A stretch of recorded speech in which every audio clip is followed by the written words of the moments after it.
ഇപ്പോൾ പ്രിയപ്പെട്ട പ്രേക്ഷകരെ, സംഭവബഹുലമായ ഒരു വാർത്താ ദിനത്തിൻ്റെ ഒടുവിലത്തെ മണിക്കൂറുകളാണ് നമ്മൾ പ്രൈം ടൈം ന്യൂസ് തുടങ്ങാൻ പോകുന്നു. അടുത്ത ഒരു മണിക്കൂർ ഈ ദിവസം രാവിലെ 6 മണി മുതൽ ഇപ്പോൾ വരെ എന്ത് സംഭവിച്ചു അതിൻ്റെ സമഗ്രമായ ഒരു വിലയിരുത്തലാണ്, സമഗ്രമായ അവതരണമാണ്. ആദ്യം നമ്മൾ പോകുന്നത് കഴിഞ്ഞ ദിവസം ഹോട്ടലിൽ നിന്ന് ഭക്ഷണം വിളമ്പിയ ഒരു യുവതി മരിച്ചിരുന്നു. ഭക്ഷണം കഴിച്ചതിന് ശേഷം ഒരു യുവതി മരിച്ചിരുന്നു. ഇതുമായി ബന്ധപ്പെട്ട കൂടുതൽ വാർത്തകളിലേക്കാണ്. മനസ്സ് നിറഞ്ഞു വിളമ്പണം.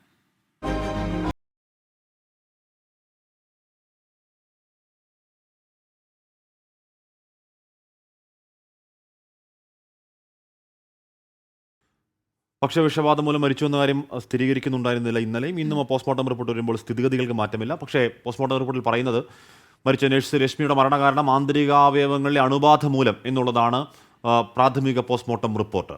ഏതു തരത്തിലുള്ള അണുബാധയെന്ന് സ്ഥിരീകരിക്കാൻ രാസപരിശോധനാ ഫലം നിർണായകമെന്ന് പോലീസ് പറയുന്നു. പോസ്റ്റ്മോർട്ടം നടപടികൾ പൂർത്തിയാക്കി രശ്മിയുടെ മൃതദേഹം വീട്ടുവളപ്പിൽ സംസ്കരിച്ചു. രശ്മിയുടെ മരണത്തിന്റെ പശ്ചാത്തലത്തിൽ സംസ്ഥാന വ്യാപകമായി പരിശോധന കർശനമാക്കിയിരിക്കുകയാണ് സർക്കാർ.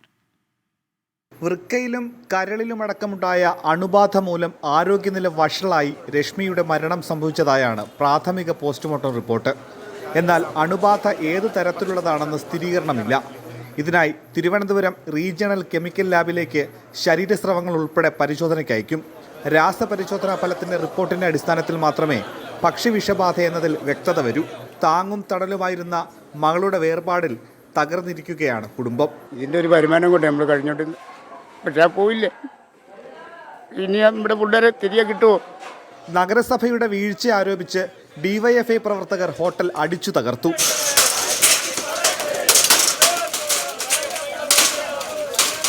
ബി.ജെ.പി. കൗൺസിലർമാർ കോട്ടയം നഗരസഭ അധ്യക്ഷയെ ഉപരോധിച്ചു.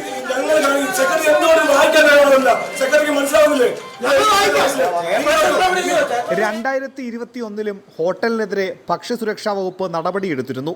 എന്നാൽ 8,000 രൂപ പിഴയടയ്ക്കാൻ നോട്ടീസ് നൽകിയിട്ടും ഹോട്ടൽ അധികൃതർ പിഴയൊടുക്കാൻ തയ്യാറായില്ല. ഡിസംബർ 29 മെഡിക്കൽ കോളേജിലെ നഴ്സായ രശ്മി അൽഫാം പാഴ്സൽ വാങ്ങി കഴിച്ചത്. 24 കോട്ടയം. മാസങ്ങളോളം പഴക്കമുള്ള ഭക്ഷണ സാധനങ്ങൾ സൂക്ഷിച്ചിരിക്കുക, പാറ്റ, പ്രാണി അടക്കമുള്ള കാര്യങ്ങളെ ഹോട്ടലിൽ കണ്ടെത്തുക തുടങ്ങിയ കലാപരിപാടികളാണ് ഇന്ന് സംസ്ഥാന വ്യാപകമായി ഹോട്ടലിൽ നടത്തിയ ഭക്ഷ്യസുരക്ഷാ വിഭാഗത്തിന്റെ മിന്നൽ പരിശോധനയിൽ കണ്ടെത്താൻ കഴിഞ്ഞത്. വൃത്തിഹീനമായ സാഹചര്യത്തിൽ പ്രവർത്തിച്ച 43 ഹോട്ടലുകൾ പൂട്ടി 21 സ്ഥാപനങ്ങളുടെ ലൈസൻസ് റദ്ദാക്കുകയും ചെയ്തു. തിരുവനന്തപുരത്ത് ബുഹാരി ഹോട്ടലിൽ അടക്കം പരിശോധനയ്ക്ക് ശേഷം അടപ്പിക്കുന്ന സാഹചര്യമുണ്ടായി. MG പ്രതീഷാണ് ആ വാർത്തയുടെ വിവരങ്ങളുമായി ചേർന്നത്. MG പ്രതീഷ്, പതിവ് പോലെയാണ് എല്ലാ തവണയും ഇങ്ങനെ തന്നെയാണ്. ഒരു ഭക്ഷ്യവിഷബാധ അല്ലെങ്കിൽ വലിയ വാർത്തയാകുമ്പോൾ ഉടൻ ഇറങ്ങും. ശരിയാണ്, അത്രത്തോളം നല്ലത്. എത്ര ഹോട്ടലുകൾ പരിശോധനയുണ്ടായി? എത്ര എണ്ണത്തിൽ ഈ പറയുന്ന അഴുകിയ പഴകിയ ഭക്ഷണം പിടികൂടി? എത്ര എണ്ണത്തിനെതിരെ കർശന നടപടി, പൂട്ടിക്കലടക്കമുണ്ടായി? പ്രതീഷ്. ഹാഷ്മി, പ്രവിത, വൃത്തിഹീനമായ ഭക്ഷണ പദാർത്ഥങ്ങൾ തീൻമേശകളിൽ വിളമ്പുന്നുവെന്ന വ്യാപക പരാതിയുടെ അടിസ്ഥാനത്തിലാണ് സംസ്ഥാന വ്യാപകമായി ഭക്ഷ്യസുരക്ഷാ വകുപ്പ് പരിശോധനകൾ നടത്തുന്നത്. കഴിഞ്ഞ ഒരു വർഷത്തിലധികമായി ഈ പരിശോധന നടത്തുന്നു എന്നതാണ് ഭക്ഷ്യസുരക്ഷാ വകുപ്പിൻ്റെയും ആരോഗ്യ വകുപ്പിൻ്റെയും അവകാശവാദം. എന്നാൽ ഈ പരിശോധനകൾ നടക്കുമ്പോൾ തന്നെയാണ് കോട്ടയത്ത് വിഷബാധയേറ്റ ഒരു നഴ്സ് മരിച്ചുവെന്ന വാർത്ത പുറത്തു വരുന്നത്. ഈ സാഹചര്യത്തിൽ കൂടിയാണ് ഇന്ന് കൂടുതൽ രീതിയിൽ അല്ലെങ്കിൽ കടുത്ത രീതിയിൽ ഒരു നടപടിയുമായി ഭക്ഷ്യസുരക്ഷാ വകുപ്പ് മുന്നോട്ട് പോയത്. ഇന്ന് മാത്രം 429 സ്ഥാപനങ്ങളിലാണ് ഭക്ഷ്യസുരക്ഷാ വകുപ്പ് പരിശോധന നടത്തിയത്. ഇതിൽ 43 സ്ഥാപനങ്ങൾ ഈ വൃത്തിഹീനമായ ചുറ്റുപാടുകൾ കണക്കിലെടുത്ത് അടപ്പിച്ചു എന്നതാണ് ഭക്ഷ്യസുരക്ഷാ വകുപ്പ് നൽകുന്ന വിശദീകരണം. വൃത്തിഹീനമായി പ്രവർത്തിച്ച 22 സ്ഥാപനങ്ങളുടെയും ഒപ്പം ലൈസൻസ് ഇല്ലാതെ പ്രവർത്തിച്ചിരുന്ന 21 സ്ഥാപനങ്ങളുമാണ് ഈ അടപ്പിച്ചവ. എന്തായാലും ഈ ശക്തമായ നടപടി സ്വീകരിക്കുമെന്നാണ് ആരോഗ്യമന്ത്രി 24-നോടൊക്കെ തന്നെ പ്രതികരിച്ചത്. അതേസമയം ഈ പരിശോധനകൾ നടക്കുമ്പോഴും ഇത്തരത്തിൽ വീഴ്ചകളും അതുപോലെ തന്നെ അപകടങ്ങളും ഉണ്ടാകുന്ന ഒരു സാഹചര്യം വരുന്നു. ഇതിനെതിരെ ആണ് വലിയ തരത്തിലുള്ള ജനരോഷവും ഉയരുന്നുണ്ട്. കാരണം ശക്തമായ ഒരു നടപടി ഈ മേഖലയിൽ അല്ലെങ്കിൽ ഈ വൃത്തിഹീനമായ ഭക്ഷണം വിളമ്പുന്നവർക്കെതിരെ ശക്തമായ ഒരു നടപടി ഉണ്ടാകുന്നില്ല എന്നൊരു പരാതിയാണ് ജനങ്ങൾക്കുള്ളത്. കാരണം ഇത്തരത്തിൽ ഏതെങ്കിലും വൃത്തിഹീനമായ ഭക്ഷണ പദാർത്ഥങ്ങൾ പിടിച്ചെടുക്കുമ്പോൾ താൽക്കാലികമായി ഫൈൻ അടയ്ക്കുകയും അല്ലെങ്കിൽ താൽക്കാലികമായി ലൈസൻസ് റദ്ദാക്കുന്നത് അടക്കമുള്ള ലളിതമായ നടപടികളാണ് ഇവർക്കെതിരെ സ്വീകരിക്കുന്നത്. അതുകൊണ്ട് തന്നെ വീണ്ടും നിർബാധം ഇത്തരത്തിലുള്ള വൃത്തിഹീനമായ ഭക്ഷണ പദാർത്ഥങ്ങൾ ജനങ്ങളുടെ മുന്നിലേക്ക് എത്തുന്നു എന്നതാണ് ഏറ്റവും പ്രധാനപ്പെട്ട വസ്തുത. അതുകൊണ്ട് തന്നെ ഈ പരിശോധനകൾ മാത്രം പോരാ, ശക്തമായ നടപടി വേണമെന്നതാണ് പ്രധാനമായും ഈ ജനങ്ങളെ മുന്നോട്ട് വയ്ക്കുന്നത്. ഇതിൽ ശക്തമായൊരു നടപടി ഉണ്ടാകുമെന്ന ഒരു ഉറപ്പ് ആരോഗ്യമന്ത്രി നൽകുന്നുണ്ട്. എന്നാൽ ഇത് എത്രത്തോളം ഫലവത്താകുമെന്ന് ഇനി കാത്തിരുന്ന് കാണണം. എന്തായാലും വരും ദിവസങ്ങളിലും സംസ്ഥാനത്ത് വ്യാപകമായ പരിശോധന നടത്തുമെന്നാണ് ഭക്ഷ്യസുരക്ഷാ വകുപ്പ് അറിയിച്ചിരിക്കുന്നത്. ലൈസൻസ് ഇല്ലാതെ പ്രവർത്തിക്കുന്നതും ഒപ്പം വൃത്തിഹീനമായി പ്രവർത്തിക്കുന്ന മുഴുവൻ സ്ഥാപനങ്ങളുടെയും അടച്ചുപൂട്ടാനുള്ള നടപടികളും വലിയ പിഴ ഈടാക്കുമെന്നതടക്കമുള്ള നടപടികളിലേക്ക് കടക്കുമെന്നാണ് എന്തായാലും ഭക്ഷ്യസുരക്ഷാ വകുപ്പ് അറിയിച്ചിരിക്കുന്നത്. മാത്രമല്ല ഈ പ്രത്യേക പരിശോധന ഈ ന്യൂ ഇയർ ക്രിസ്മസ് ആഘോഷങ്ങളുടെ പശ്ചാത്തലത്തിലും സംസ്ഥാനത്ത് വ്യാപകമായ പരിശോധനകൾ കഴിഞ്ഞ ദിവസങ്ങൾ നടത്തിയിരുന്നു. ഡിസംബർ 31 വരെ 6000-ഓളം സ്ഥാപനങ്ങളിലാണ് ഭക്ഷ്യസുരക്ഷാ വകുപ്പ് പരിശോധന നടത്തിയത്. ഈ പരിശോധനയിലും നിരവധി സ്ഥാപനങ്ങൾക്കെതിരെ നടപടി സ്വീകരിച്ചുവെന്ന വിശദീകരണമാണ് ഭക്ഷ്യസുരക്ഷാ വകുപ്പ് നൽകുന്നത്. എന്തായാലും ഇത്തരത്തിൽ പരിശോധന തുടരും. വൃത്തിഹീനമായ പദാർത്ഥങ്ങൾ അല്ലെങ്കിൽ ഭക്ഷണ പദാർത്ഥങ്ങൾ ഒരിടത്തും വിളമ്പരുതെന്ന കർശന നിർദ്ദേശവും ഉണ്ട്. ഇതിനെതിരെ ശക്തമായ നടപടി സ്വീകരിക്കണമെന്ന് ഉദ്യോഗസ്ഥർക്കും ഇതിനോടകം ഭക്ഷ്യസുരക്ഷാ വകുപ്പും ഒപ്പം ഈ മന്ത്രിയുടെ ഓഫീസിൽ നിന്നും നിർദ്ദേശം നൽകിയിട്ടുണ്ടെന്നാണ് നമുക്ക് ലഭിക്കുന്ന വിവരം. ഹാഷ്മി, MG പ്രതീഷാണ് വിവരങ്ങൾ നൽകി. അത്തരത്തിൽ കൊടുക്കുന്ന കർശനമായ നിർദ്ദേശങ്ങൾ അല്ലെങ്കിൽ ഇങ്ങനെ വിളമ്പരുത് എന്നൊക്കെ പറയലുകൾ ഓരോ സംഭവത്തിന് ശേഷം പുട്ടിന് വീര പോലെ നമ്മൾ ഒരു കുറഞ്ഞാണ് 10,000 തവണ കേട്ടതാണ്. ഇപ്പോൾ വീണ്ടും കേൾക്കുന്നു. ഈ നടപടി ഉണ്ടാകുമോ? ഇപ്പോൾ ഈ ഒരു പ്രേക്ഷകൻ പറയുന്നുണ്ട്, തീർച്ചയായിട്ടും പതിവ് പോലെ തന്നെ ബുഹാരി ഹോട്ടൽ പൂട്ടിച്ചു, ഒരാഴ്ച കഴിയുമ്പോൾ തുറക്കും, വീണ്ടും പട്ടിയിറച്ചി വിൽക്കും. മുൻപും ബുഹാരി ഹോട്ടലിനെതിരെ ഇത്തരത്തിലൊരു ആരോപണമൊക്കെ ഉയർന്നിരുന്നതാണ്. പക്ഷേ ആ ഹോട്ടൽ എന്തായാലും ചെയ്യാൻ കഴിയുന്ന പാപപ്രവർത്തനങ്ങളിൽ ചെയ്യാൻ കഴിയുന്ന അധമ പ്രവർത്തനങ്ങൾ അങ്ങേയറ്റം അധമമാണ്. മനുഷ്യൻ കഴിക്കാൻ കൊടുക്കുന്ന ഭക്ഷണത്തിൽ മായം കലർത്തുക, അത് വൃത്തിയില്ലാതെ കൊടുക്കുക, അത് മാസങ്ങൾ പഴകിയ ഭക്ഷണങ്ങൾ കൊടുക്കുക എന്നുള്ളത് അങ്ങേയറ്റം വൃത്തികെട്ട പണിയാണ്, അധമ പണിയാണ്. അത് ചെയ്യരുത് എന്ന തോന്നൽ ഒരു മനുഷ്യനാണെങ്കിൽ സ്വയമേവ ഉണ്ടാവേണ്ടതാണ്. അങ്ങനെ സ്വയമേവ ഉണ്ടാവാത്ത കച്ചവടക്കാർക്ക്, എല്ലാവരെയും നമ്മൾ അടച്ചു പറയുന്നതല്ല, അങ്ങനെ ഉണ്ടാവാത്ത കച്ചവടക്കാർക്ക് ആ ബോധം ഉണ്ടാക്കി കൊടുക്കേണ്ട ഉത്തരവാദിത്വം സർക്കാരിനാണ്. ഇനിയെങ്കിലും കർശനമായ നടപടികളിലേക്ക് നീങ്ങുമോ എന്ന് വരും ദിവസങ്ങളിൽ നമുക്ക് കാത്തിരുന്ന് തന്നെ കാണാം. തീർച്ചയായിട്ടും. നമ്മൾ ഇന്നലെ വലിയൊരു ചോദ്യചിഹ്നം അവശേഷിപ്പിച്ചുകൊണ്ടാണ് പ്രൈം ടൈം ന്യൂസിൽ നിന്ന് പൂർത്തിയാക്കിയത്, ഈ ഒരു ബുള്ളറ്റിൻ പൂർത്തിയാക്കിയത് അല്ലേ? ഇപ്പോൾ എന്തായാലും ആ ചോദ്യചിഹ്നത്തിന് വിരാമമായിരിക്കുന്നു. ഇന്നത്തെ വാർത്താ ദിനം കണ്ട ഏറ്റവും പ്രധാനപ്പെട്ട വാർത്തകളിലൊന്നും അതുതന്നെയാണ്. ഗവർണർ വഴങ്ങി, സജി ചെറിയാൻ വീണ്ടും മന്ത്രിസഭയിലേക്ക്.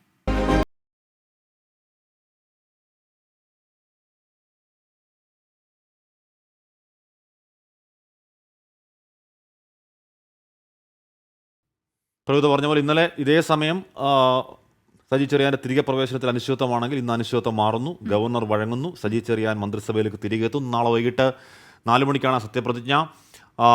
ചടങ്ങ് ബഹിഷ്കരിക്കുമെന്നാണ് പ്രതിപക്ഷത്തിൻ്റെ പ്രഖ്യാപനം. ഇടഞ്ഞു നിന്നിരുന്ന ഗവർണർ ആരിഫ് മുഹമ്മദ് ഖാൻ അറ്റോർണി ജനറലിന്റെ അടക്കം നിയമോപദേശം ലഭിച്ച ശേഷമാണ് സജി ചെറിയാന്റെ സത്യപ്രതിജ്ഞയ്ക്ക് സമ്മതം മൂളിയത്. ധാർമ്മികതയുടെ പേരിലുള്ള രാജിയായതിനാൽ സത്യപ്രതിജ്ഞയ്ക്ക് തടസ്സമില്ലെന്നായിരുന്നു ലഭിച്ച ഉപദേശം. ഇന്നലെ കടുത്ത നിലപാടെടുത്തിരുന്ന ഗവർണർ ഇതോടെ അയഞ്ഞു. തീരുമാനത്തിലുള്ള അതൃപ്തി മുഖ്യമന്ത്രിയെ അറിയിച്ച ശേഷമാണ് നാളെ വൈകിട്ട് സത്യപ്രതിജ്ഞയാകാമെന്ന് ഗവർണർ അറിയിച്ചത്. All those things taken into consideration, whatever advice I had to give, I have given, and ultimately I accept the Chief Minister's decision and we will have the swearing in tomorrow. തനിക്കെതിരെ നിലവിൽ കേസൊന്നുമില്ലെന്നും മാധ്യമങ്ങൾ തെറ്റിദ്ധാരണ പരത്തുന്നുവെന്നുമായിരുന്നു സജി ചെറിയാന്റെ പ്രതികരണം. സന്തോഷമുണ്ടല്ലോ, കാരണം ബഹുമാനപ്പെട്ട മുഖ്യമന്ത്രിയും പാർട്ടിയും എടുത്ത തീരുമാനം അതിൻ്റെ തുടർച്ചയായിട്ട് ഗവർണർ അദ്ദേഹം അംഗീകരിച്ച് സത്യപ്രതിജ്ഞയ്ക്ക് സമയം നിശ്ചയിക്കുമ്പോൾ സ്വാഭാവികമായിട്ടുള്ള സന്തോഷമുണ്ട്. അതേ ഉള്ളൂ. സജി ചെറിയാനെതിരായ കേസിൽ അന്വേഷണം പ്രഹസനമായിരുന്നുവെന്ന് പ്രതിപക്ഷ നേതാവ് കുറ്റപ്പെടുത്തി. പ്രതിപക്ഷം സത്യപ്രതിജ്ഞയുമായി സഹകരിക്കില്ല. അധാർമികവും ഭരണഘടനയോടുള്ള അവഹേളനവുമാണ്. സജി ചെറിയാൻ രാജിവെച്ച അതേ സാഹചര്യം ഇപ്പോൾ നിലനിൽക്കുകയാണ്. എന്ത് മാറ്റമാണ് ഈ സാഹചര്യത്തിലുണ്ടായിരിക്കുന്നത്? ഭരണഘടനാ വിരുദ്ധ പ്രസംഗം നടത്തിയെന്ന ആരോപണത്തെ തുടർന്ന് ജൂലൈ 6-നാണ് സജി ചെറിയാൻ രാജിവെച്ചത്. 24 തിരുവനന്തപുരം. വാക്കു വിലക്കേണ്ടെന്നും നിയന്ത്രിക്കേണ്ടെന്നും സുപ്രീം കോടതി.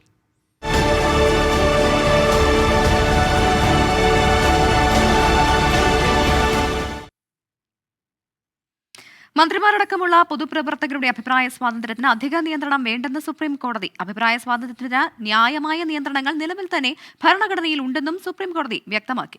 മന്ത്രിമാർ നടത്തുന്ന എല്ലാ പരാമർശങ്ങളും സർക്കാർ നിലപാടായി കണക്കാക്കാൻ കഴിയില്ല എന്നും ഭരണഘടനാ ബെഞ്ചിന്റെ ഭൂരിപക്ഷ വിധി. അതേസമയം വിദ്വേഷ പ്രസംഗങ്ങൾ സാമൂഹ്യ ഘടനയെ ബാധിക്കും എന്ന് ഭിന്നവിധിയിൽ ജസ്റ്റിസ് BV നാഗരത്ന വ്യക്തമാക്കി.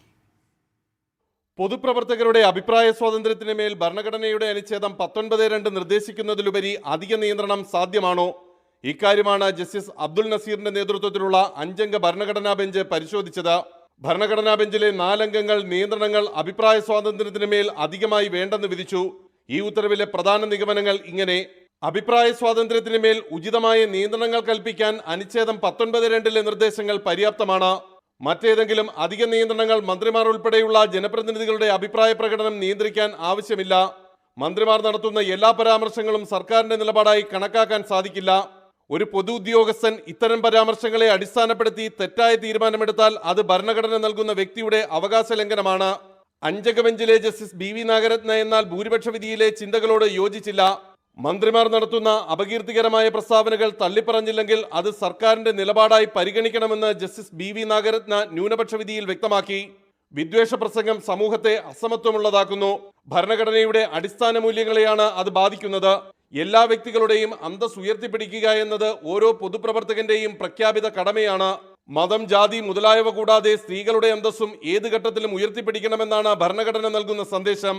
പൊതുസ്ഥാനത്തിരിക്കുന്നവർ കടമ മറികടന്ന് പ്രസ്താവന നടത്തിയാൽ അത് ഭേദപ്പെടുത്താനാകാത്ത മുറിവാകും സമൂഹത്തിനുണ്ടാക്കുകയെന്നും ജസ്റ്റിസ് നാഗരത്ന ന്യൂനപക്ഷ വിധിയിൽ പറഞ്ഞു. അസം ഖാൻ ഉത്തർപ്രദേശിൽ ബലാത്സംഗ കേസിലെ ഇരയുടെ അമ്മയ്ക്കെതിരെ നടത്തിയ പരാമർശവുമായി ബന്ധപ്പെട്ട കേസുകളുടെ അടക്കം പശ്ചാത്തലത്തിലായിരുന്നു ഭരണഘടനാ ബെഞ്ചിന്റെ ഇടപെടൽ. പെമ്പിളെ ഒരുമേ സമരത്തിനെതിരെ അന്നത്തെ മന്ത്രി MM മണി നടത്തിയ വിവാദ പ്രസംഗത്തിനെതിരായ ഹർജിയിലെ വിഷയങ്ങളും കോടതി വിലയിരുത്തി. ഇന്നത്തെ ഭരണഘടനാ ബെഞ്ചിന്റെ വിധിയുടെ അടിസ്ഥാനത്തിൽ MM മണി ഉൾപ്പെടെയുള്ളവർക്കെതിരായ ഹർജികൾ ഇനി പ്രത്യേകമായി സുപ്രീം കോടതി പരിഗണിക്കും. R രാധാകൃഷ്ണൻ, 24, ഡൽഹി. ഇത്തരത്തിലെ വിദ്വേഷ വാക്കുകൾ ഒരു രാജ്യത്തിൻ്റെ ഭരണഘടനയുടെ അടിസ്ഥാന മൂല്യങ്ങളെ തന്നെ തകർക്കാൻ ഉതകുന്നതാണ്. അത് അസമത്വമുണ്ടാക്കും. അത് ഭാരതം പോലെ വൈവിധ്യമുള്ള ഒരു ബഹുസംസ്കൃതിയുള്ള രാജ്യത്തിന് ചേർന്നതല്ലെന്ന് കൃത്യമായി തന്നെ ഭിന്നവിധിയിൽ BV നാഗരത്ന പറയുന്നുമുണ്ട്. അതെ, അതോടൊപ്പം തന്നെ നമ്മൾ ഈ വിധിയുമായി ചേർത്ത് വെക്കേണ്ട മറ്റൊന്ന് MM മണി, സജി ചെറിയാൻ തുടങ്ങിയ നമ്മുടെ മന്ത്രി പദവിയിലിരുന്ന പലരും ഇത്തരത്തിൽ ഉള്ള പ്രശ്നങ്ങൾ കൊണ്ടൊക്കെ മാറി നിൽക്കേണ്ടതായിട്ടോ അല്ലെങ്കിൽ അവരൊക്കെ തുടർച്ചയായി വേട്ടയാടപ്പെടുകയൊക്കെ ചെയ്തിട്ടുണ്ട്. എന്തായാലും ഇവരെ പോലെയുള്ളവർക്കൊക്കെ ഒരു ചെറിയ ആശ്വാസം എന്ന് വേണമെങ്കിൽ നമുക്ക് ഈ വിധിയെ പറയാം. ഭിന്നവിധി അവിടെ നിൽപ്പുണ്ടപ്പോഴും. അതെ, മന്ത്രിയൊക്കെ ഇങ്ങനെ പറയാമോ എന്ന ചോദ്യത്തിന് മന്ത്രിക്കുമാകാം എന്നാണ് സുപ്രീം കോടതി വിധി. MM മണി മുതൽ സജി ചെറിയാൻ വരെ വിമർശിക്കപ്പെട്ടത് ഭരണഘടനാ പദവിയിൽ ഇരുന്ന് പറഞ്ഞ വാക്കുകളുടെ പേരിലാണ്. ഈ വിധിയിലൂടെ ഇപ്പോഴുള്ള 100 കണക്കിന് കേസുകളിൽ നിന്ന് മന്ത്രിമാർക്കും നേതാക്കൾക്കും പുറത്തു കടക്കാനുള്ള വഴി കൂടിയാണ് ഭരണഘടനാ ബെഞ്ച് തുറന്നത്. മന്ത്രിയായി എന്നതുകൊണ്ട് വാക്കിൽ നിയന്ത്രണം വേണോ എന്ന് ചോദ്യം. ഭരണഘടനയിൽ തൊട്ട് സത്യപ്രതിജ്ഞ ചെയ്തതുകൊണ്ട് പൗരനുള്ള അവകാശങ്ങളൊന്നും ഇല്ലാതാകുന്നില്ല എന്നാണ് സുപ്രീം കോടതിയുടെ ഭരണഘടനാ ബെഞ്ച് നൽകുന്ന ഉത്തരം. ആർട്ടിക്കിൾ 19(1)A അനുസരിച്ച് പൗരന് സ്വാതന്ത്ര്യം നൽകുന്നതിനൊപ്പം ചില നിയന്ത്രണങ്ങളും ഏർപ്പെടുത്തുന്നുണ്ട്. രാജ്യത്തിന്റെ ഐക്യത്തിനും അഖണ്ഡതയ്ക്കും സുരക്ഷയ്ക്കും വിഘാതമാകുന്നതും കോടതിയലക്ഷ്യമാകുന്നതും മറ്റുള്ളവരെ അവഹേളിക്കുന്നതുമായത് പറയാൻ പാടില്ല എന്നാണ് ആ ചട്ടം. അതുമാത്രമാണ് മന്ത്രിമാർക്കും ബാധകം എന്നാണ് ഇന്നത്തെ ഭൂരിപക്ഷ വിധി. 5 ചോദ്യങ്ങളായിരുന്നു ഭരണഘടനാ ബെഞ്ചിനു മുന്നിൽ. ഭരണഘടനയിൽ പറയുന്ന നിയന്ത്രണത്തിനപ്പുറം എന്തെങ്കിലും കോടതിക്ക് ഏർപ്പെടുത്താൻ കഴിയുമോ? അവകാശ ലംഘനത്തിന്റെ പേരിൽ സർക്കാരിനെ അല്ലാതെ വ്യക്തികളെ പ്രതിസ്ഥാനത്ത് കൊണ്ടുവരാൻ കഴിയുമോ? മന്ത്രിയുടെ പരാമർശത്തെ സർക്കാരിൻ്റെതായി വ്യാഖ്യാനിക്കാൻ കഴിയുമോ? മന്ത്രി പറയുന്നത് ഭരണഘടനാ ലംഘനമായി കരുതാൻ കഴിയുമോ? ഈ ചോദ്യങ്ങൾക്കൊക്കെ ഇല്ല എന്നാണ് ഭൂരിപക്ഷ ബെഞ്ചിന്റെ വിധി.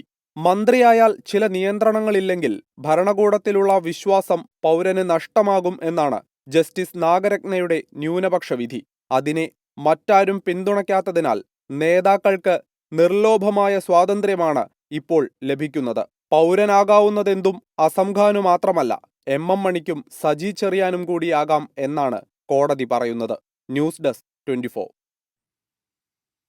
എന്തായാലും പല കാലങ്ങളിൽ പലരാൽ ഈ വിദ്വേഷ പ്രസംഗം കൊണ്ട് അന്തരീക്ഷം മലിനമാവുന്ന നമ്മൾ പലയാവർത്തി സങ്കടത്തോടെ കണ്ടതാണ്. അത്തരക്കാർക്ക് കൂടുതൽ ഊർജ്ജമാകാതിരിക്കട്ടെ ആ വിധിയല്ലേ പ്രവിധ. സംസ്ഥാനത്തെ സർക്കാർ ഓഫീസുകളിൽ ബയോമെട്രിക് പഞ്ചിങ് സംവിധാനം കർശനമാക്കും എന്നൊക്കെയാണ് പറഞ്ഞത്. പക്ഷേ ആ സർക്കാർ നീക്കം പതിവ് പോലെ പാളി. സ്പാർക്കുമായി ബന്ധിപ്പിക്കാത്തതിനാൽ സമയം നീട്ടി നൽകി 1 മാസത്തിനകം ബയോമെട്രിക് പഞ്ചിങ് സംവിധാനം ഒരുക്കണമെന്നാണ് പുതിയ നിർദ്ദേശം. ബയോമെട്രിക് ഉത്തരവൊക്കെ എന്നേ ഇറങ്ങിയതാണ്. പിന്നെ വീണ്ടും ആവർത്തിക്കുന്നതായിരുന്നു അത്. ഇത് ഇന്ന് അത് നടക്കുമോ എന്നുള്ളതാണ് എല്ലാവരും ആകാംക്ഷയോടെ കാത്തിരുന്നത്. നടക്കുന്നില്ല എന്നുള്ളതാണ് ഇന്നത്തെ യാഥാർത്ഥ്യം. പുതുവർഷത്തിലെ ആദ്യ പ്രവൃത്തി ദിവസം തന്നെ സർക്കാർ ഓഫീസുകൾ, കളക്ടറേറ്റ്, വകുപ്പ് മേധാവികളുടെ ഓഫീസുകൾ എന്നിവിടങ്ങളിൽ ബയോമെട്രിക് പഞ്ചിംഗ് സംവിധാനം ഒരുക്കണമെന്നായിരുന്നു സർക്കാർ നിർദ്ദേശം.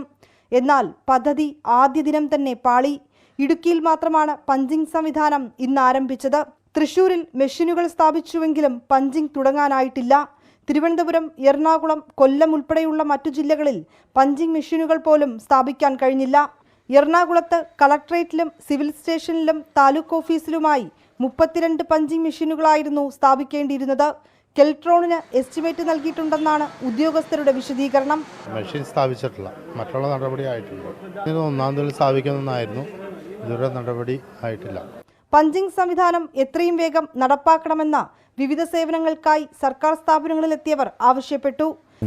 ഉണ്ടെങ്കിൽ ഞങ്ങളുടെ നേരിട്ട് ഒരുപാട് ബുദ്ധിമുട്ടുകൾ ആൾക്കാർ അനുഭവിക്കുന്നുണ്ട്. അപ്പോൾ അത് ഉണ്ടെങ്കിലേ സാധിക്കുള്ളൂ. എല്ലാത്തിനും നല്ലതാണ്, എല്ലാവരും സൗകര്യമാണ്, സമയത്തിന് അവർ വർക്ക് ചെയ്യും.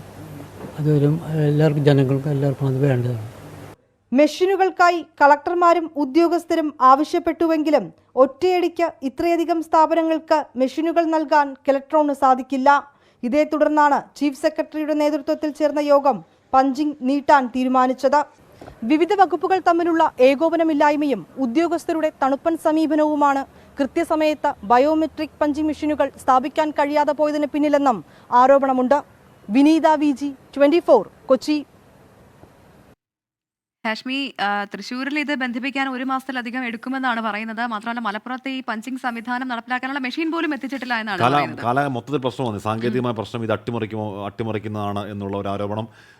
സ്പാർക്കുമായി ഇത് മെഷീൻ വെച്ചത് പഴയതായ മെഷീനുകൾ ഉപയോഗശൂന്യമായത്, അങ്ങനെ എന്താണ്, ആകെ കുഴഞ്ഞു മറിഞ്ഞ് കിടക്കുന്ന പരുവമാണ്. അഴിച്ചെടുക്കൽ ഒരുപക്ഷെ ഒറ്റക്ലിക്കിൽ പരിഹരിക്കാവുന്ന പ്രശ്നമാണ്. അത് പരിഹരിക്കാതെ കാലാകാലങ്ങളിൽ തുടരുകയാണ്. ഇനിയിപ്പോൾ പരിഹരിക്കുമോ, ഈ പറയുന്ന കാലാവധിക്കുള്ളൊക്കെ നടപ്പാക്കുമോ എന്ന് സത്യമായും കാത്തിരുന്ന് കാണേണ്ടതാണ്. ഇനി മറ്റൊരു റിപ്പോർട്ടിലേക്ക് പോകുന്നു. കണ്ണ് കാണാത്ത കാക്കിയോ.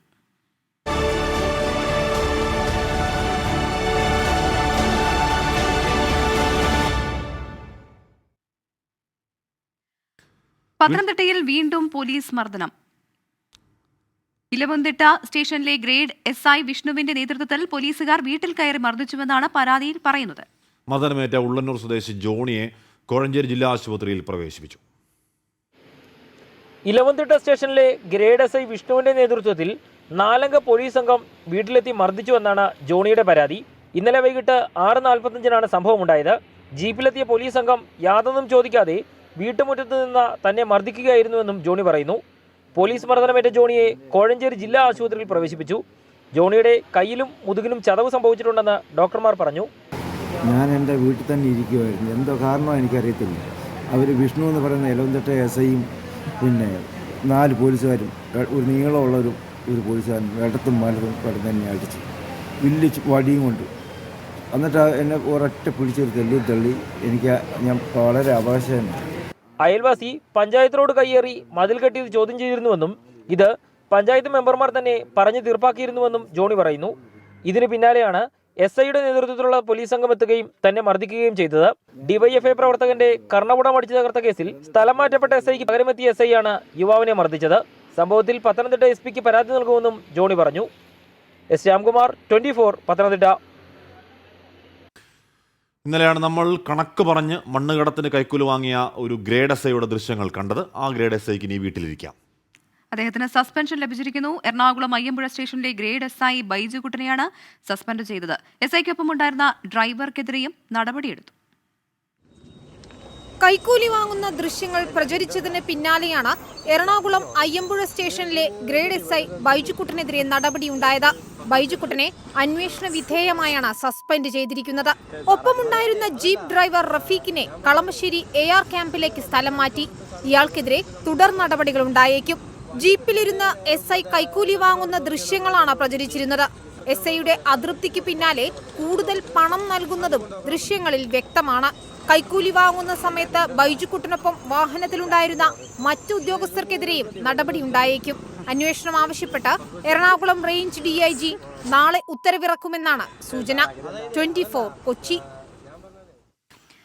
എന്തായാലും അത്തരത്തിൽ കണക്ക് പറഞ്ഞ് കൈക്കൂലി വാങ്ങാൻ തോന്നുന്ന മറ്റേതെങ്കിലും ഉദ്യോഗസ്ഥരുണ്ടെങ്കിൽ അവർക്ക് ഈ സസ്പെൻഷൻ ഒരു പാഠമാകട്ടെ.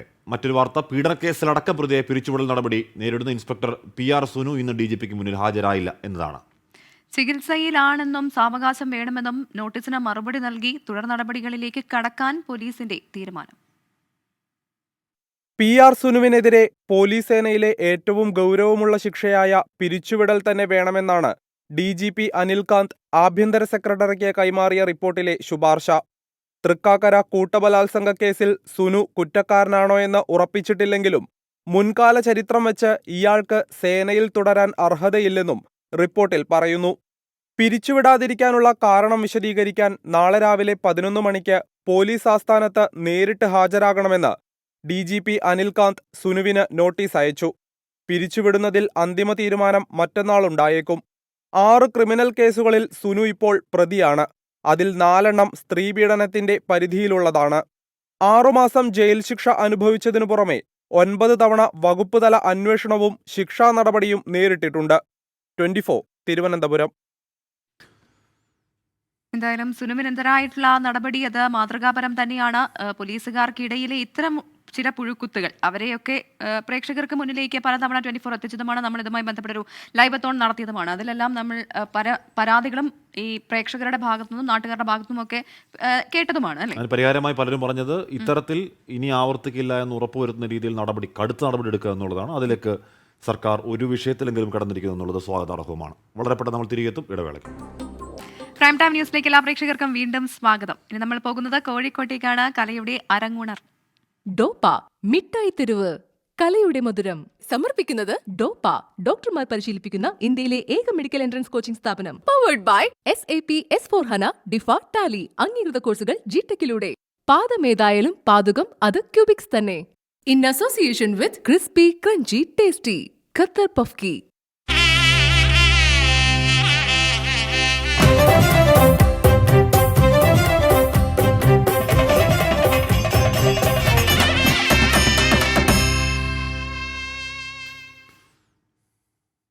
സ്കൂൾ കുട്ടികൾ പ്രതിഭകൾ അണിനിരക്കുന്ന ഒരു കലോത്സവം എന്നതിനപ്പുറം നാടിൻ്റെ വലിയൊരു മഹോത്സവമായി കോഴിക്കോട് കലോത്സവം 1-ാം ദിനം തന്നെ മാറിയിട്ടുണ്ട്. അതിന് വർണ്ണാഭമായ തുടക്കമായിരുന്നു ഇന്ന്.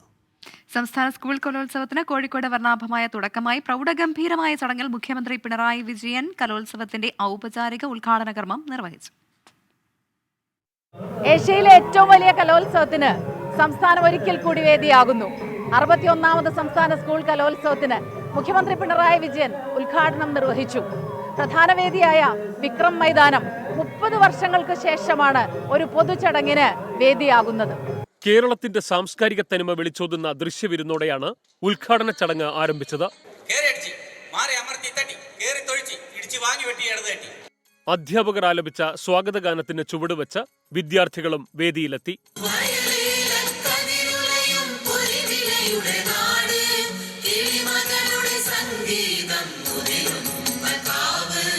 കലാ സാംസ്കാരിക രാഷ്ട്രീയ രംഗത്തെ പ്രമുഖർ പങ്കെടുത്ത ചടങ്ങിൽ മുഖ്യമന്ത്രി വിളക്ക് കൊളുത്തിയതോടെ 5 ദിവസം നീണ്ടുനിൽക്കുന്ന കൗമാര കലോത്സവത്തിന് ഔപചാരിക തുടക്കമായി. ഉദ്ഘാടനം ചെയ്യുന്നതോടൊപ്പം മറ്റ് ദീപങ്ങൾ. കോവിഡ് ഉണ്ടാക്കിയ ആഘാതത്തിൽ നിന്ന് നാം കരകയറുന്നതിന്റെ അടയാളപ്പെടുത്തലാണ് ഇത്തവണത്തെ കലോത്സവമെന്നും ജാതി മത ചിന്തകൾക്ക് അതീതമായ വേദികളാണ് ഓരോ കലോത്സവങ്ങളെന്നും മുഖ്യമന്ത്രി പറഞ്ഞു. ഭേദചിന്തകൾക്ക് അതീതമായി എല്ലാവർക്കും ഒരുമിച്ച് കൂടാനും ആശയങ്ങൾ പങ്കുവെക്കാനും രസിക്കാനും പരസ്പരം രസിപ്പിക്കാനുമുള്ള വേദി കൂടിയാണ് ഇത്തരം സാംസ്കാരിക കൂട്ടായ്മകൾ. മത്സരിച്ച് ഒന്നാമതെത്തുക എന്നതല്ല, മറിച്ച് പങ്കെടുക്കലിന്റെ കൂടിച്ചേരലിന്റെ ആഘോഷമാകണം കലോത്സവമെന്ന് വിദ്യാഭ്യാസ വകുപ്പ് മന്ത്രി വി ശിവൻകുട്ടിയും പ്രതിസന്ധികളിൽ തളരാതെ കരുത്തോടെ മുന്നോട്ടു പോകലാകണം ലക്ഷ്യമെന്ന് പൊതുമരാമത്ത് മന്ത്രി PA മുഹമ്മദ് റിയാസും പറഞ്ഞു. സംസ്ഥാന സ്കൂൾ കലോത്സവത്തിന് വന്ന ഇടവേള, നഷ്ടബോധം, ആ നഷ്ടബോധം സൃഷ്ടിച്ച പ്രതികാര മനോഭാവത്തോടെ ജനത ഇതൊരു റിവഞ്ച് സംസ്ഥാന സ്കൂൾ കലോത്സവമായി ഏറ്റെടുത്തു എന്നുള്ളതാണ്. മുഖ്യാതിഥിയായിരുന്ന ചലച്ചിത്ര താരം ആശാ ശരത്ത് ആദ്യകാല കലോത്സവ അനുഭവങ്ങൾ ഓർത്തെടുത്തു. ഒപ്പം അടുത്ത തവണ സ്വാഗതഗാനത്തിൽ നർത്തകിയായി താനും ഉണ്ടാകുമെന്ന ഉറപ്പും താരം വേദിയിൽ പ്രഖ്യാപിച്ചു. ഇതൊരു ഉത്സവമാണ്, ഒരു മാമാങ്കമാണ്, കലയുടെ ലോകമാണെന്ന് തിരിച്ചറിയുന്ന ഒരു ദിവസമാവട്ടെ, അല്ലെങ്കിൽ 5 ദിവസങ്ങൾ അങ്ങനെ ആവട്ടെ എന്ന് ഞാൻ ആഗ്രഹിക്കുകയാണ്.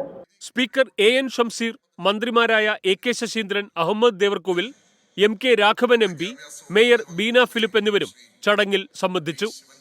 കോവിഡ് കവർന്ന 2 വർഷത്തെ ഇടവേളയ്ക്ക് ശേഷം കൗമാരകലയ്ക്ക് വീണ്ടും അരങ്ങുണർന്നിരിക്കുന്നു. ഇനിയുള്ള 5 ദിവസം കോഴിക്കോട്ടെ ഹൃദയം കലാവിരുന്നിന് അരങ്ങാകും. 239 ഇനങ്ങൾ, 24 വേദികൾ. വിശേഷങ്ങൾ ഒരുപാടുണ്ട് ഇനിയും. കലോത്സവ നഗരിയിൽ നിന്നും ടീം 24. ഹാഷ്മി മുൻപ് സൂചിപ്പിച്ചതുപോലെ തന്നെ എന്തായാലും കലോത്സവം അത് അടിപൊളിയായിട്ട് നടക്കുന്നുണ്ട്. മാത്രമല്ല മലബാറാണ്, അതുകൊണ്ട് തന്നെ ഒരുപാട് കലാസ്നേഹികളുള്ള സ്ഥലവും കൂടിയാണ്. അവിടെ ഇന്ന മത്സരം എന്നുള്ള ആ ഒരു വേർതിരിവൊന്നുമില്ല. എല്ലാ മത്സരവേദികളും തിങ്ങി നിറഞ്ഞാണെന്നാണ് ഉറപ്പായി. പ്രധാന വേദിയുടെ പേര് അതിരാണിപ്പാടം എന്നാണ്. വിക്രം ഹിലിന്റെ പേര് അതിരാണിപ്പാടം എന്നാണ്. അതിരാണിപ്പാടം അക്ഷരാർത്ഥത്തിൽ നിറഞ്ഞു കവിഞ്ഞ കാഴ്ചയാണ് ഇന്ന് കണ്ടത്. ഈ പറയുന്ന പോലെ ഏതെങ്കിലും ഒരു വേദിയല്ല, എല്ലാ വേദിയിലും ആയിരക്കണക്കിന് ആളുകൾ ഒഴുകി വരികയാണ്. ഉച്ചവെയിലിൽ തളർന്നവരും മത്സരങ്ങൾ മുറുകിയപ്പോൾ പ്രധാന വേദിയായ അതിരാണിപ്പാടത്തേക്ക് ഒഴുകിയെത്തി. ചൂട് കൂടുന്നുവെന്ന് പറഞ്ഞു പോയവരൊക്കെ തന്നെ വൈകിട്ടായപ്പോഴേക്കും തിരികെ വരാൻ തുടങ്ങി. അത് പോയവർ മാത്രമല്ല, കൂടുതൽ പേരിങ്ങോട്ട് ഒഴുകിയെത്താൻ തുടങ്ങി. എന്താണ് കാരണമെന്ന് നോക്കിയപ്പോഴാണ് വേദിയിൽ സംഘനൃത്തം.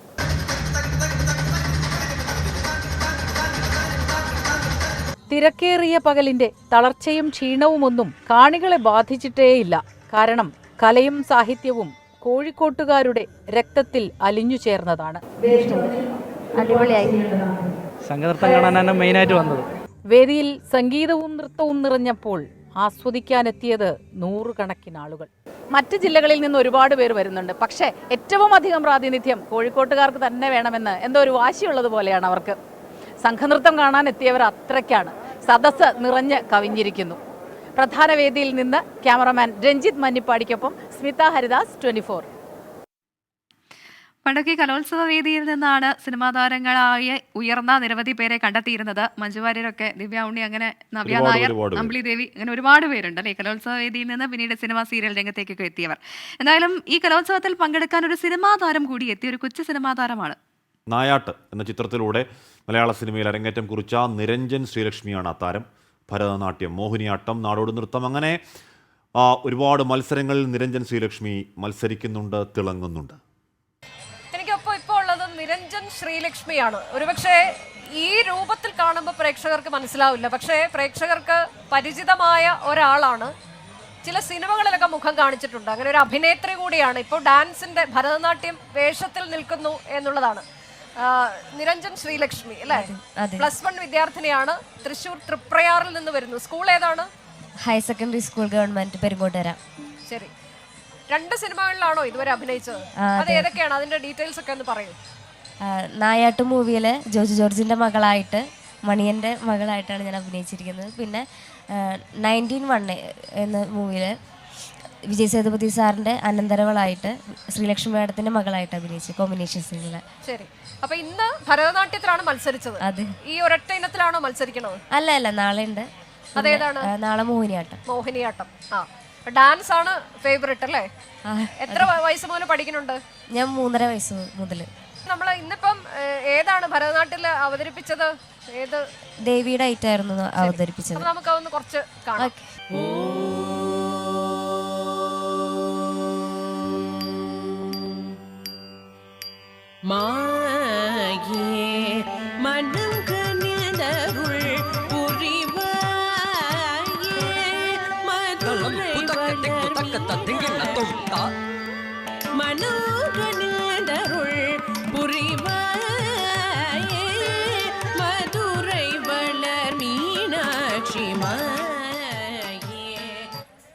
എന്തായാലും വളരെ നന്നായിട്ട് കളിച്ചു. അപ്പോൾ എനിക്കൊരു സംശയം കൂടെ ഉള്ളത്, ഒരുപാട് സിനിമാ താരങ്ങൾ ഡാൻസിലൂടെയും അതുപോലെ യുവജനോത്സവ വേദികളിലൂടെ ഒക്കെ വന്നിട്ട് വലിയ സിനിമാ താരങ്ങളായിട്ട് മാറിയ ആളുകളൊക്കെ ഉണ്ട്. അപ്പം അങ്ങനെ എന്തെങ്കിലും റോൾ മോഡൽ ഉണ്ടോ? അത്തരത്തിലേക്ക് ആകണം എന്നാണോ മോളുടെ ആഗ്രഹം? എന്താണ്, ഡാൻസർ ആകണം എന്നാണോ, ഫിലിം ആക്ട്രസ് ആകണം എന്നാണോ? രണ്ടും ആഗ്രഹമുണ്ട്. ഓക്കെ, ശരി. അപ്പൊ എന്തായാലും നാളെ ഒരു ഇനത്തിൽ കൂടി മത്സരിക്കാനിരിക്കുന്നു. ഇന്നത്തെ ഫലം വരാനിരിക്കുന്നതേ ഉള്ളൂ. അപ്പൊ രണ്ടിനും നാളെ മാത്രല്ല 7-ാം തീയതി കൂടി ഉണ്ട്. 3 ഐറ്റം ഞാൻ പങ്കെടുക്കുന്നുണ്ട്. ശരി. അപ്പൊ എല്ലാ നന്നായി മത്സരം കാഴ്ചവെക്കാൻ കഴിയട്ടെ. ഇതിൽ പങ്കെടുക്കുക എന്നുള്ളത് തന്നെയാണ് ഏറ്റവും പ്രധാനപ്പെട്ട കാര്യം. അത് മോളെ കൊണ്ട് കഴിഞ്ഞിരിക്കുന്നു അല്ലേ? അപ്പൊ thank you, all the best ഒരിക്കൽ കൂടി. Thank you. നിരഞ്ജൻ ശ്രീലക്ഷ്മിയെ പോലെ എത്രയോ വിദ്യാർത്ഥികൾ ഈ മത്സരത്തിൽ പങ്കെടുക്കാൻ എത്തിയിട്ടുണ്ട്. 14,000-ലധികം വിദ്യാർത്ഥികളാണ് സംസ്ഥാന സ്കൂൾ കലോത്സവത്തിൽ പങ്കെടുക്കുന്നത്. എന്തായാലും ഇതുപോലുള്ള പ്രതിഭകളെ തീർച്ചയായിട്ടും അവർക്കുള്ള പ്രോത്സാഹനമെല്ലാം കോഴിക്കോട്ടുകാർ നൽകും എന്നുള്ളതിന് യാതൊരു സംശയമില്ല. അതുമായി ബന്ധപ്പെട്ട റിപ്പോർട്ടായിരുന്നു മുൻപ് സ്മിത ചെയ്തത്. ഓരോ കുട്ടികളും 14,000-ലധികം എന്ന് പറയുമ്പോൾ അതിൽ ഓരോരോ കുട്ടിയും അസാമാന്യമായ പ്രതിഭകളാണ് നിസ്സംശയം പറയാം. അതുപോലൊരു പ്രതിഭയാണ് വീണ വായനയിൽ എ ഗ്രേഡ് കരസ്ഥമാക്കിയ ആലപ്പുഴക്കാരി പല്ലവി. കലോത്സവ നഗരിയിലെ 24 പവലിയൻ മിഠായി തെരുവിൽ പല്ലവിക്കൊപ്പം ചേർന്ന് നിന്ന് പ്രജിൻസി കണ്ണനാണ്. ഇത് കാണാം. എല്ലാ സകല കലകളും ഒരേയിടത്തിൽ നമുക്ക് ആസ്വദിക്കാൻ കഴിയുന്നു എന്നതാണ് ഓരോ സ്കൂൾ കലോത്സവങ്ങളെയും വ്യത്യസ്തമാകുന്നത്. ഇവിടെ എത്തുന്നവർ മത്സരാർത്ഥികളല്ല, ശരിക്കും അവർ പ്രതിഭകളാണ്, വിസ്മയങ്ങളാണ്. ഇതാ അതുപോലെ ഒരു പ്രതിഭയെ നമ്മൾ പരിചയപ്പെടാൻ പോവുകയാണ്. വീണയിൽ ഇത്തവണ മത്സരിക്കാനെത്തിയ ഒരു കുട്ടി പ്രതിഭ, ഒരു കൗമാര തിലകം. നമുക്ക് വിശേഷങ്ങൾ അറിയാം. ഹായ് പല്ലവി അല്ലേ? പാട്ടിൽ തന്നെ ഉണ്ട് പല്ലവി അല്ലേ? പല്ലവി എന്ന പേര് തന്നെ ഉണ്ട്, സംഗീതം എല്ലാം. എവിടെ നിന്നാണ് വരുന്നത്? ഏത് ജില്ലയാണ് റെപ്രസെന്റ് ചെയ്യുന്നത്? എറണാകുളം ജില്ലയിൽ നിന്നാണ് വരുന്നത്. ഏത് സ്കൂളാണ്? Saint Teresa's CGHS school Ernakulam. ആഹാ, അപ്പൊ ഇത്തവണ വീണയിൽ മാത്രമാണോ മത്സരിക്കുന്നത്? അല്ല, വൃന്ദവാദ്യവും കൂടി ഉണ്ട്. അതെന്താണ് നീ? നാളെ. അപ്പൊ അതിനെല്ലാം ഒരുക്കങ്ങളൊക്കെ കഴിഞ്ഞു. വീണ മത്സരം എങ്ങനെ ഉണ്ടായിരുന്നു തവണ? വീണ എന്റെ ഒരു അഭിപ്രായത്തിൽ അത്യാവശ്യം ടൈറ്റ് മത്സരമായിരുന്നു. റിസൾട്ട് വന്നു? റിസൾട്ട് വന്നു കഴിഞ്ഞോ? റിസൾട്ട് വന്നു. എ ഗ്രേഡ് ഉണ്ട്. അപ്പൊ കൺഗ്രാറ്റ്സ്. Thank you. ആദ്യമായിട്ടാണോ ഈ സംസ്ഥാന തലത്തിൽ വരുന്നത്? ആദ്യമായിട്ടാണ് ഞാൻ മത്സരത്തിന് ഇറങ്ങുന്നത്. ആഹാ, അത് ശരി. ആദ്യമായിട്ട് മത്സരിക്കാൻ വരുന്നു, അതിൽ തന്നെ സംസ്ഥാന തലത്തിലേക്ക് എത്തുന്നു, അവിടെ എ ഗ്രേഡ് വാങ്ങിയിരിക്കുകയാണ്. വളരെയധികം സന്തോഷമുണ്ട്. പല്ലവിക്ക് ഒരു സ്പെഷ്യൽ കൺഗ്രാറ്റ്സ് ഉണ്ട് കേട്ടോ. Thank you. എത്ര വർഷമായിട്ട് പഠിക്കുന്നു വീണ? 5 വർഷമായിട്ട് പഠിക്കുന്നു. ആരാണ് ഗുരു? ആദ്യം ഇരിഞ്ഞാലക്കുടയിലുള്ള ശ്രീവിദ്യാവർമ്മ അവിടെയാണ് പഠിച്ചിരുന്നത്. ഇപ്പോൾ ഞാൻ RLVയിൽ പഠിപ്പിക്കുന്ന ദേവി വാസുദേവൻ. അപ്പോൾ എത്ര വർഷമായിട്ട് പഠിക്കുന്നു? എത്ര വർഷമായിട്ട് ടോട്ടലായിട്ട് പഠിക്കാൻ തുടങ്ങിയിട്ട് വീണ? 5 വർഷമായിട്ട് പഠിക്കാൻ. വോക്കൽ പഠിക്കുന്നുണ്ട് അല്ല വീണ മാത്രമാണോ? ഞാൻ വോക്കൽ പഠിക്കുന്നുണ്ട്. അച്ഛൻ ഒരു വോക്കലിസ്റ്റ് ആണ്. ശരി. അപ്പോൾ ഇനി പ്രേക്ഷകർക്ക് ഒരുപക്ഷെ ഇഷ്ടമുണ്ടാവുക പെർഫോമൻസ് കാണാനായിരിക്കും. എന്താണ് ഇന്ന് വായിച്ചത്? എന്താണ്, ഏത് കീർത്തനമാണോ? അല്ല, ഞാൻ പക്കാല എന്ന് പറഞ്ഞൊരു കൃതിയാണ്, ഖരഹരപ്രിയ രാഗം.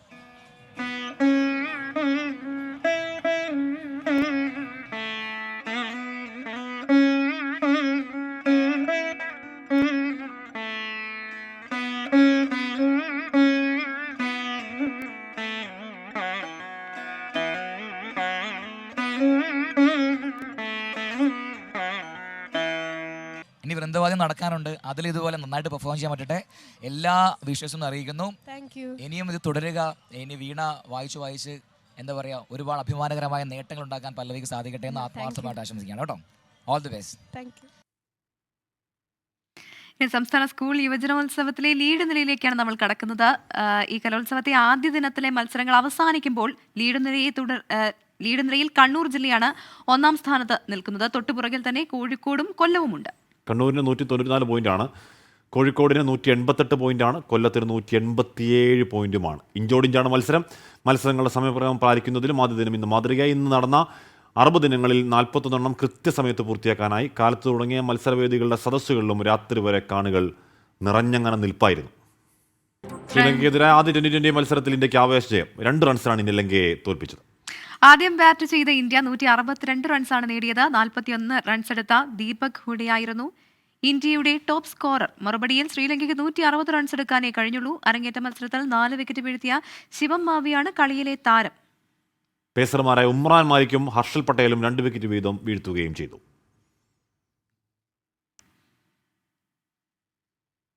ഇനി ISL മത്സരങ്ങളെക്കുറിച്ചുള്ള റിപ്പോർട്ടിലേക്കാണ്. ISL-ൽ വിജയക്കുതിപ്പ് തുടരുകയാണ്. കേരള ബ്ലാസ്റ്റേഴ്സ് കൊച്ചിയിൽ നടന്ന മത്സരത്തിൽ ജംഷഡ്പൂർ FCയെ തോൽപ്പിച്ചു. 1-3 ഗോളുകൾക്കായിരുന്നു ബ്ലാസ്റ്റേഴ്സിന്റെ ജയം. വിദേശ താരങ്ങളായ അഡ്രിയാന ലൂണ, ജിയാനു ഡിമിത്രിയോസ് എന്നിവരാണ് മഞ്ഞപ്പടയ്ക്കായി സ്കോർ ചെയ്ത്. ജയത്തോടെ കേരള ബ്ലാസ്റ്റേഴ്സ് പോയിന്റ് പട്ടികയിൽ 3-ാം സ്ഥാനത്തേക്ക് കുതിച്ചു. 12 മത്സരങ്ങളിൽ 25 പോയിന്റാണ് ഇപ്പോൾ മഞ്ഞപ്പടയ്ക്ക് ബ്ലാസ്റ്റേഴ്സിനുള്ളത്. രഞ്ജി ട്രോഫിയിലെ ഗ്രൂപ്പിലെ 4-ാം മത്സരത്തിൽ ഗോവയ്ക്കെതിരെ ആദ്യ ദിനം അവസാനിക്കുമ്പോൾ കേരളം 5 വിക്കറ്റ് നഷ്ടത്തിൽ 247 റൺസ് നേടി. റോഹൻ പ്രേമിന് സെഞ്ചുറി. ഗോവയ്ക്ക് വേണ്ടി ബോൾ ചെയ്ത അർജുൻ ടെണ്ടുൽക്കർ 14 ഓവറുകളിൽ നിന്ന് 45 റൺസ് വഴങ്ങി. ഇന്ത്യൻ പേസർ പരിക്ക് ഭേദമായ ജസ്പ്രീത് ബുംറ ടീമിൽ തിരികെത്തി. ശ്രീലങ്കയ്ക്കെതിരായ ഏകദിന പരമ്പരയ്ക്കുള്ള ടീമിൽ ബുംറ ഉണ്ട്. ബംഗളൂരുവിലെ നാഷണൽ ക്രിക്കറ്റ് അക്കാദമിയിലെ പരിശീലനത്തിനൊടുവിൽ ബുംറ ഫിറ്റ്നസ് വീണ്ടെടുത്തുവെന്ന് BCCI വ്യക്തമാക്കി. ഈ മാസം 10-നാണ് ശ്രീലങ്കയ്ക്കെതിരായ ആദ്യ ഏകദിന മത്സരം. പുറത്തേറ്റ പരുക്കിനെ തുടർന്ന് 2020 ലോകകപ്പ് ഉൾപ്പെടെയുള്ള ടൂർണമെന്റുകൾ ബുംറയ്ക്ക് നഷ്ടമായിരുന്നു. പ്രൈം ടൈം ന്യൂസ് തുടരുകയാണ്. കഴിഞ്ഞ ദിവസം ഡൽഹിയിൽ ഉണ്ടായ ഒരു അപകടം, അതിന്റെ കൂടുതൽ വിശദാംശങ്ങൾ പുറത്തു വരുമ്പോൾ ഏറെ ഞെട്ടിക്കുന്നതാണ്. കഞ്ചാമാല അപകടത്തിൽ കൊല്ലപ്പെട്ട അഞ്ജലിയുടെ മൃതദേഹം സംസ്കരിച്ചു. അഞ്ജലിയെ ലൈംഗികമായി ആക്രമിക്കപ്പെട്ടിട്ടില്ല എന്നാണ് പോസ്റ്റ്മോർട്ടം റിപ്പോർട്ടിൽ പറയുന്നത്. തലയ്ക്ക് നട്ടലിനൊക്കെ ഏറ്റ ഗുരുതര പരിക്കാണ് മരണകാരണമെന്നും റിപ്പോർട്ടിൽ പറയുന്നു. അതേസമയം അഞ്ജലി ഇടിച്ച ശേഷം കാർ മനഃപൂർവ്വം നിർത്താതെ പോയതാണെന്ന് സ്കൂട്ടറിലൊപ്പമുണ്ടായിരുന്ന സുഹൃത്ത് നിധി പോലീസിന് മൊഴി നൽകി. രാജ്യത്തിന്റെ കണ്ണീരായി മാറിയ അഞ്ജലിയെ കണ്ണീരോടെ നാട്ടുകാരും ബന്ധുക്കളും ചേർന്ന് യാത്രയാക്കി. വൈകിട്ട് 5 മണിയോടെ ഉന്നത പോലീസ് ഉദ്യോഗസ്ഥരുടെ സാന്നിധ്യത്തിൽ മൗലാന ആസാദ് ആശുപത്രിയിൽ നിന്നും അഞ്ജലിയുടെ മൃതദേഹം വീട്ടിലെത്തിച്ചു. വീട്ടിൽ നിന്നും ശ്മശാനത്തിലേക്കുള്ള യാത്രയിലും നാട്ടുകാർ പോലീസിന് നേരെ പ്രതിഷേധിച്ചു. കുടുംബത്തിന്റെ ആരോപണങ്ങളുടെ പശ്ചാത്തലത്തിൽ ഉന്നതരുടെ മേൽനോട്ടത്തിലാണ് പോസ്റ്റ്മോർട്ടം നടപടികൾ പൂർത്തിയാക്കിയത്. അഞ്ജലി ലൈംഗികമായി ആക്രമിക്കപ്പെട്ടിട്ടില്ല എന്നും അത്തരം പരിക്കുകൾ ശരീരത്തിൽ ഇല്ല എന്നുമാണ് പോസ്റ്റ്മോർട്ടം റിപ്പോർട്ട്. തലയ്ക്കും നട്ടലിനുമേറ്റ ഗുരുതരമായ പരിക്കുകളാണ് മരണകാരണം. ശരീരത്തിൽ നിരവധി പൊട്ടലുകൾ ഉണ്ടായിട്ടുണ്ട് എന്നും റിപ്പോർട്ടിൽ പറയുന്നു. റിപ്പോർട്ടിൽ അഞ്ജലിയുടെ കുടുംബം തൃപ്തി രേഖപ്പെടുത്തി. അതേസമയം കാറിലുണ്ടായിരുന്ന യുവാക്കളുടെ വാദം പൂർണ്ണമായും തള്ളുന്നതാണ് അപകട സമയത്ത് സ്കൂട്ടറിൽ അഞ്ജലിക്കൊപ്പമുണ്ടായിരുന്ന സുഹൃത്ത് നിധി പോലീസിന് നൽകിയ മൊഴി. കാർ ഇടിച്ചതും നിർത്താത്തതും മനഃപൂർവ്വമാണെന്നും കാർ നിർത്തിയിരുന്നുവെങ്കിൽ അഞ്ജലി രക്ഷപ്പെടുമായിരുന്നുവെന്നും നിധി പറഞ്ഞു. മദ്യപിച്ചിരുന്നതിനാൽ ഭയത്തെ തുടർന്നാണ് പോലീസിനെ വിവരമറിയിക്കാതെ വീട്ടിലേക്ക് പോയതെന്നാണ് നിധിയുടെ വിശദീകരണം. സ്കൂട്ടർ ഓടിക്കുന്നതിനെ ചൊല്ലി അഞ്ജലിയുമായി വഴക്കിട്ടിരുന്നുവെന്നും നിധി സമ്മതിച്ചു. അപകടം നടക്കുന്നതിന് മുൻപുള്ള CCTV ദൃശ്യങ്ങൾ പോലീസ് ശേഖരിച്ചിട്ടുണ്ട്. CCTV ദൃശ്യങ്ങളിൽ ഇവർക്ക് സമീപം കണ്ട യുവാക്കളെയും പോലീസ് കസ്റ്റഡിയിലെടുത്തു. എന്നാൽ അപകടവുമായി അവർക്ക് കാര്യമായ ബന്ധമില്ലെന്നാണ് പോലീസിന്റെ നിഗമനം. അതേസമയം വാഹനത്തിനടിയിൽ എന്തോ തടഞ്ഞതായി തനിക്ക് തോന്നിയിരുന്നുവെന്നും കൂടെയുള്ളവർ പരിശോധിക്കാൻ തയ്യാറായില്ല എന്നും കാർ ഓടിച്ചിരുന്ന ദീപക് ഖന്ന പോലീസിനെ അറിയിച്ചു. സംഭവത്തിന്റെ CCTV ദൃശ്യങ്ങൾ പരമാവധി ശേഖരിക്കുകയാണ് പോലീസ്. അപകടം സംബന്ധിച്ച് ഡൽഹി പോലീസ് കമ്മീഷണർ ആഭ്യന്തര സെക്രട്ടറിക്ക് റിപ്പോർട്ട് സമർപ്പിച്ചു. 24 ഡൽഹി. 1,75,000 കോടിക്ക് 7 പൂജ്യമെന്ന് വർഷിപ്പ് എന്നൊരു പ്രേക്ഷക പറയുന്നുണ്ട്. എത്ര പൂജ്യമാണെങ്കിലും CR7 ആണ് ഇതിന്റെ പ്രയോജനം. പക്ഷേ കുറേ ട്രോൾ ഇറങ്ങുന്നുണ്ട്. അതായത് CR7 സൗദിയിലേക്ക് പോയി തിരികെ വരുമ്പോൾ കൊടവേറൊക്കെ വരുന്നു എന്ന് പറഞ്ഞ് കുറേ ട്രോളുകൾ കണ്ടിരുന്നു. എന്തായാലും CR7 ഒരിക്കൽ കൂടി ആശംസകൾ. അതെ, ഇനി നമ്മൾ പോകുന്നത് ശബരിമല വാർത്തകളിലേക്ക്. ശരണം സന്നിധാനം.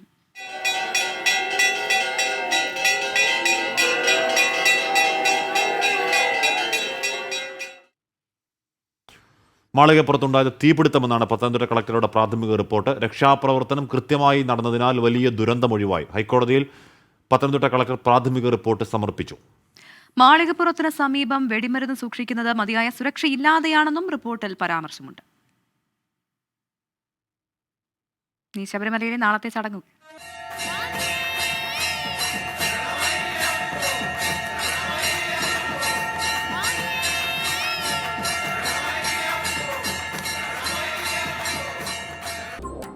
പ്രൈം ടൈം ന്യൂസ് തുടരുന്നു. ഭാരത് ജോഡോ യാത്ര ഡൽഹി പര്യടനം പൂർത്തിയാക്കി ഉത്തർപ്രദേശിൽ പ്രവേശിച്ചു. പ്രിയങ്ക ഗാന്ധിയുടെ നേതൃത്വത്തിൽ ലോനി അതിർത്തിയിൽ യാത്ര സ്വീകരിച്ചു. യാത്രയിൽ സുരക്ഷാ വീഴ്ച ഉണ്ടായി എന്ന കോൺഗ്രസ് ആക്ഷേപത്തിന് പിന്നാലെ ഡൽഹി പോലീസിനൊപ്പം കേന്ദ്രസേനയുടെ വിന്യാസവും കൂട്ടി വലിയ ജനപങ്കാളിത്തം ഉത്തർപ്രദേശിലും ഭാരത് ജോഡോ യാത്രയ്ക്കുണ്ടായി. ശിവസേന നേതാവ് പ്രിയങ്ക ചതുർവേദി, മുൻ റോ മേധാവി അമർജിത് സിംഗ് ദൂലത്ത് എന്നിവർ യാത്രയിൽ അണിചേർന്നു. പ്രതിപക്ഷ സഖ്യം ലക്ഷ്യമിട്ടാണ് രണ്ടാം ഘട്ട യാത്ര തുടരുന്നത്. രാഹുൽ ഗാന്ധിയെ പ്രധാനമന്ത്രി സ്ഥാനത്തേക്ക് ഉയർത്തിക്കാട്ടി പ്രതിപക്ഷ പാർട്ടികൾക്കിടയിൽ ഐക്യം രൂപപ്പെട്ടു കഴിഞ്ഞു. എന്നാൽ തെരഞ്ഞെടുപ്പ് ലക്ഷ്യം വെച്ചല്ല യാത്ര തുടരുന്നതെന്ന് KC വേണുഗോപാൽ 24നോട്. ഈ യാത്ര വേറെ ലക്ഷ്യം വെച്ചുകൊണ്ടുള്ള യാത്രയായിരുന്നില്ല. ഈ യാത്ര വ്യക്തമായിട്ട് ഇന്ത്യയിലെ ഇന്ന് നിലനിൽക്കുന്ന സാഹചര്യങ്ങൾക്ക് അതീതമായിട്ടുള്ള ഒരു രാഷ്ട്രീയ സംസ്കാരം വളർത്തിയെടുക്കാൻ വേണ്ടിയിട്ടുള്ള പോരാട്ടത്തിൻ്റെ ഭാഗമായിട്ടാണ്. ചെറുപ്പക്കാർ ആ മെസ്സേജ് വളരെ വിജയമായിരുന്നു എന്നാണ് ഞങ്ങളുടെ വിലയിരുത്തൽ. നോട്ട് നിരോധനത്തിന്റെ പ്രത്യാഘാതങ്ങളും ഉയർത്തിക്കാട്ടിയാകും യാത്ര. ഭാരത് ജോഡോ യാത്രയിൽ ഡൽഹിയിൽ വലിയ സുരക്ഷാ വീഴ്ചയുണ്ടായെന്ന കോൺഗ്രസ് പരാതിക്കു പിന്നാലെ ഡൽഹി പോലീസിനൊപ്പം കേന്ദ്രസേനയുടെ സുരക്ഷയും കൂട്ടി. ഉത്തർപ്രദേശ്, ഹരിയാന, പഞ്ചാബ് സംസ്ഥാനങ്ങളിലെ യാത്രയിൽ സുരക്ഷ കർശനമാക്കും. ഈ മാസം 30-ന് ശ്രീനഗറിൽ ദേശീയ പതാക ഉയർത്തിയാകും യാത്രയുടെ സമാപനം. ശ്രീനഗറിലെ സമാപനം പ്രതിപക്ഷ പാർട്ടികളുടെ സംഗമവേദിയാക്കാനാണ് കോൺഗ്രസ് നീക്കം. ഡൽഹി ഉത്തർപ്രദേശ് അതിർത്തിയിൽ നിന്ന് മോഹൻ കുമാറിനൊപ്പം നിതിൻ അംബുജൻ, 24. പുതുവർഷത്തിൽ കുറ്റകൃത്യങ്ങൾ നടക്കാതിരിക്കാൻ മൃഗബലി നടത്തി തമിഴ്നാട്ടിലെ പോലീസുകാർ. ഡിണ്ടിഗലിലെ വടമധുര സ്റ്റേഷനിലെ പോലീസുകാരാണ് 2 ആടുകളെ ബലി കൊടുത്തത്.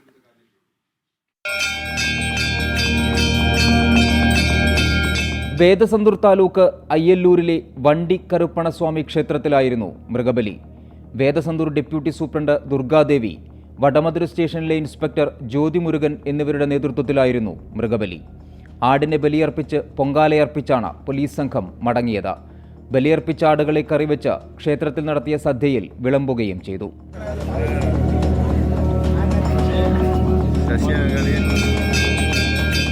പുതുവർഷത്തിൽ തങ്ങളുടെ സ്റ്റേഷൻ പരിധിയിൽ കുറ്റകൃത്യങ്ങൾ കുറയ്ക്കണമെന്ന് ദൈവത്തോടാവശ്യപ്പെട്ടുള്ള വഴിപാടിന്റെ ഭാഗമായിരുന്നു മൃഗബലി. തമിഴ്നാട്ടിലെ വിവിധ ക്ഷേത്രങ്ങളിൽ ആരാധനയുടെ ഭാഗമായി മൃഗബലി നടക്കാറുണ്ട്. മൃഗങ്ങൾക്കെതിരായ ക്രൂരത തടയാൻ 1960-ലാണ് കേന്ദ്ര സർക്കാർ രാജ്യത്തെ ക്ഷേത്രങ്ങളിൽ മൃഗബലി നിരോധിച്ചത്. ഈ ഉത്തരവ് നിലനിൽക്കെയാണ് തമിഴ്നാട്ടിൽ നിയമപാലകർ തന്നെ മൃഗബലി നടത്തിയത്. 24 ചെന്നൈ.